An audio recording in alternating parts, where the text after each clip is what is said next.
ভারী বৃষ্টির কারণে ত্রিপুরা রাজ্যের রাজধানী আগরতলা শহর রীতিমতো জলাশয়ে পরিণত হয়েছে। শহরের প্রায় প্রতিটি রাস্তার কোমর জল দাঁড়িয়ে রয়েছে।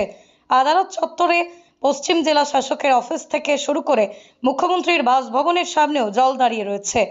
জরুরি কাজে মুখ্যমন্ত্রী বাড়ি থেকে অফিসের উদ্দেশ্যে যান। জল থাকার কারণেই নিরাপত্তারক্ষী বাহিনী এবং বিপর্যয় মোকাবিলা বাহিনীর সদস্যরা মুখ্যমন্ত্রী অধ্যাপক ডক্টর মানিক সাহাকে পাম্পের নৌকায় করে বাড়ি থেকে অফিসে নিয়ে যান। এই সময় বৃষ্টির মধ্যেই দাঁড়িয়ে সাংবাদিকদের কাছে রাজ্যের এই ভারী বর্ষণে সার্বিক পরিস্থিতি সম্পর্কে বর্ণনা দিতে গিয়ে মুখ্যমন্ত্রী জানান, দক্ষিণ জেলায় গত 24 ঘন্টায় 375 মিলিমিটার বৃষ্টিপাত হয়েছে। রাজ্যের অন্যান্য জেলাতেও প্রায় 250 মিলিমিটার বৃষ্টিপাত হয়েছে। এমন বৃষ্টিপাত আগে আর কখনো হয়নি বলেও জানান তিনি। এই পরিস্থিতিতে বিপর্যয় মোকাবিলা বাহিনীর সদস্যরা রাজ্য জুড়ে কাজ করে যাচ্ছেন। এখনো পর্যন্ত রাজ্যের বিভিন্ন জায়গায় বন্যার কারণে 7 জনের মৃত্যু হয়েছে এবং 2 জন নিখোঁজ রয়েছে বলেই জানান। ক্ষতিগ্রস্তদের সরকারি তরফে সহায়তা করা হবে। ভারী বৃষ্টির কারণে গোমতী জেলার রাজ্যের একমাত্র জলবিদ্যুৎ প্রকল্প ডুম্বুর জলাশয়ের জলাধারে প্রয়োজনের তুলনায় অধিক জল জমা হয়ে পড়েছে। এই পরিস্থিতিতে স্থানীয় এলাকায় আগাম ঘোষণা দিয়ে জলাধার কর্তৃপক্ষ স্লুইস গেট খুলে বাড়তি জল ছেড়ে দিয়েছে।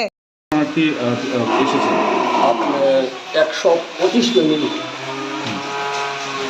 লোক সংখ্যা হয়েছে যে আপনার 459। কটা থেকে গতকালকে মানে 20 তারিখের যে শরণার্থীগুলো এসেছিল এই শরণার্থীর সংখ্যা হচ্ছে এত। তারপর আজকে 21 তারিখ আপনার কয়েক ফ্যামিলি আছে, আরও 7 ফ্যামিলি আবার 21 তারিখের আছে। মূলত কোন কোন জায়গা থেকে শরণার্থীরা এসেছে?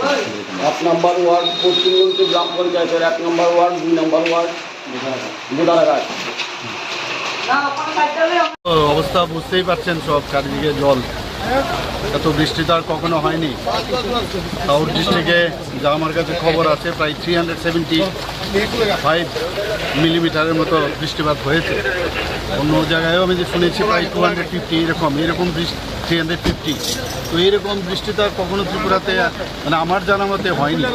তো আমরা মানে চারিদিকে কাজ করছে সব জায়গায়। আমি আজকে সকালে আমি আমাদের মাননীয় হোম মিনিস্টারের সাথে কথা বলেছি, মানে কিছু যদি এনডিআরএফের কিছু লোকজন পাঠানো যায়, উনি বলেছেন উনি দেখছেন এবং করবেন সেটা। এবং এখান থেকে আমরা চিঠিও দিয়েছি। তো আশা করি সব দিকেই নজর আছে, সবাই কাজ করছে। ডিএমরাও সতর্ক, সব দিকে এসডিএম সতর্ক, সমস্ত অন্যান্য যারা আমাদের এসডিআরএফ থেকে আরম্ভ করে সবাই কাজ করছে। স্যার, গতকাল আপনি দিল্লি থেকে এসে সঙ্গে সঙ্গে পর্যালোচনা বৈঠকে বসেছেন এই বন্যা পরিস্থিতি নিয়ে। এখন পর্যন্ত কতজনের প্রাণহানি হয়েছে? এবং এখন অবধি তো আমার কাছে যা খবর আছে 7 জনের মতো, আর 2 জন বোধহয় এখনও ওদেরকে পাওয়া যাচ্ছে না। তো পরবর্তী সবাই জানা যাবে, আসল কি সংখ্যাটা জানা যাবে। যারা ক্ষতিগ্রস্ত হয়েছে তাদেরকে নিশ্চয়ই আমরা সরকারের তরফ থেকে নিশ্চয়ই আমরা সাহায্য করবো। যা করার আমরা করবো, মানে এক্সট্রিম অব্দি আমরা যাবো, যা সাহায্য করা। বহু জায়গায় দেখা যাচ্ছে এনিমেল আনতে পারা যাচ্ছে না, বা মানুষও ভোগান্তি হচ্ছে। এটা তো আপনারা বুঝতেই পারছেন কি ধরনের, এই ধরনের তো এটা মানে কি বলবো, এই ধরনের তো ঘটনা আর কখনো আগে হয়নি। তো আমাদের সরকারের তরফ থেকে আপ্রাণ চেষ্টা হচ্ছে সব দিকে সাহায্য করার, যা যা করার আমরা করছি। ঠিক আছে, থ্যাংক ইউ স্যার। है चंद्रपुर आई तो इधर आप देख सकते हैं कि पूरा ब्लॉक हो गया है रोड, और रोड की हालत बुरा है। तो हमारा टीएसआर का टीम और स्काउट गाइड का टीम 2 बोट्स हैं, उससे हम लोग बहुत लोगों को रेस्क्यू करके इधर मैनेज हॉल है उधर शिफ्ट कर रहे हैं। तो और ये कहाँ का ऐसा हो रहा है? सिटी में और अलग अलग जगह में प्रतापगढ़ सभी जगह में हालत बुरा ही है। लेकिन पूरा टीम हमारा जो एसडीआरएफ है, एनडीआरएफ है और आसाम राइफल का है। वेस्ट पीस से हमने वेस्ट जो आपका जो एरिया है उसमें आपने कितने फौज अभी तक अभी तक हमारा स्पेशल डिजास्टर मैनेजमेंट टीम है, वो पूरा बाहर है।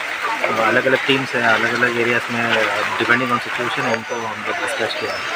तो लगभग सभी टीम्स अभी काम कर रहे हैं। कब तक काम करते हैं वो लोग? जब तक ये 24 आवर्स है, जब तक ये डिजास्टर ऐसा कंप्लीट नहीं होगा हम लोग मैक्सिमम एफर्ट करके सबको